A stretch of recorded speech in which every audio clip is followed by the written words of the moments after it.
My fellow Akwa, I bring you greetings and urge that we continue to stand in faith in the face of the global pandemic, which has shaken the world to its foundations. You may have read a rash of mischievous information peddled by certain media platforms on the status of the coronavirus in our state.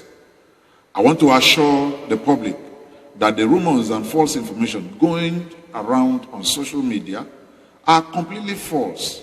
For emphasis, let me state here unequivocally that there is no confirmed case of COVID-19 disease in Akwa Ibom State as I speak to you now. As a matter of fact, the measures put in place, even at our airport, is comprehensive and has no parallel anywhere in West Africa. In our usual proactive stance, I had weeks ago given the Honorable Commissioner for Health, Dr. Dominic Okbo, the marching order to be on top of the issue, and an infectious disease prevention and control task force was immediately set up. This was even before the first confirmed case of coronavirus in Nigeria was recorded. Some of the actions initiated include: 1.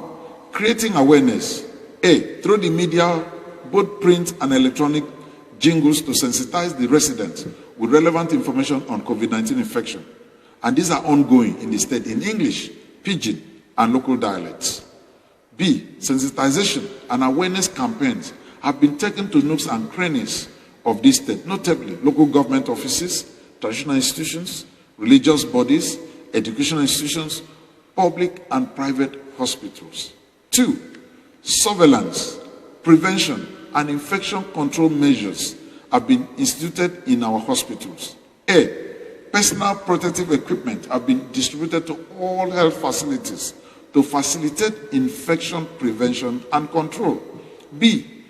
Other screening and infection materials have been procured and are being distributed to health facilities and other strategic locations in the state. These include infrared thermometers, hand sanitizers, etc. 3. Screening has been instituted at various entry points to the state. Training and intensive enlightenment awareness seminar sessions were also conducted in these areas. Functional ambulances and rapid response teams are on standby to move suspected or confirmed cases, if any, to the Emergency Operation Center at Ikorekbene.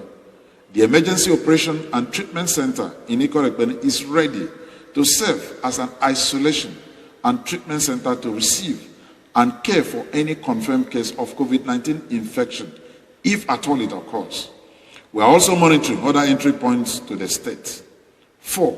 The State Ministry of Health is in constant communication with National Center for Disease Control at the Directorate of Public Services have received sample collection kits from NCDC and are updating the management of the ministry on global, national, and state COVID-19 data and information on daily basis.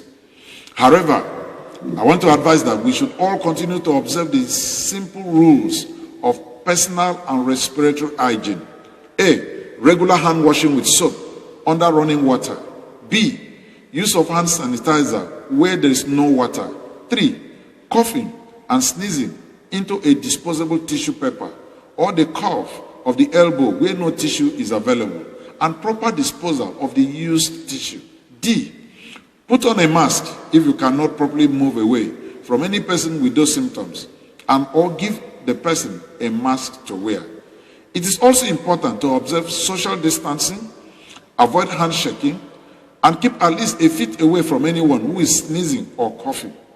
I would like to remind you of some symptoms of the infection, which include fever, cough, sore throat, difficulty in breathing, generally feeling unwell, common cold like catarrh or runny nose, sneezing, cough.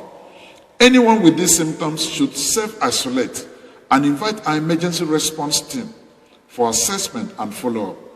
We encourage you to report members of your family or friends with these symptoms to the Ministry of Health.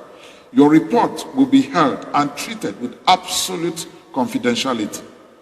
The Ministry of Health has already provided the emergency telephone numbers for you to contact the state's emergency team at any time of the day.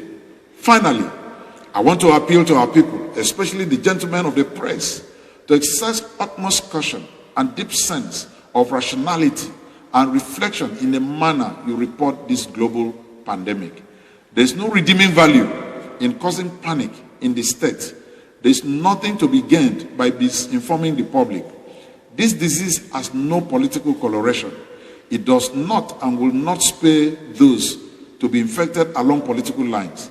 Therefore, we should put aside our political affiliations and tackle this issue as an existential threat.